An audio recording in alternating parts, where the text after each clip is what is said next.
Ka haere atu au. Anei taku pukatau toko whaa. Whātikau Māori mea whārangi. Ko moko e Dr. Anaha i. Heha tō whakautu ki tērā?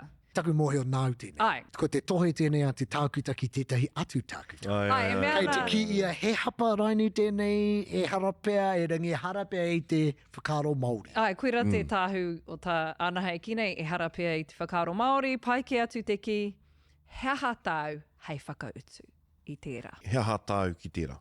Ai. Hei aha te Kei whakautu. Kei te whakaipu Kei te ki tērā? tikanga mea e rua. Ki au nei. Kei te tohe puruhi ke a Dr. Anaha i ni. Kei te kimi ia i tēnei wiki. Niti piki. Wow. Hoi anō, e whakai ana hau ki tērā. tāna. Ai. Ia tātou e kōrero whakawhanake reo ana kei te tuwhira ngā tatau ki te reo kairangi. E pirangi anau kia Ne? tuku i taku Pīrangi iwa. tātou? Tātou, me, tuku kei te pirangi au te Ho tono. ake, kia whawhia te kete mātauranga. Ka haere atu au. Anei taku pukatau toko whaa. Whātikau Māori mea whārangi. Ko moko e Dr. Anaha i.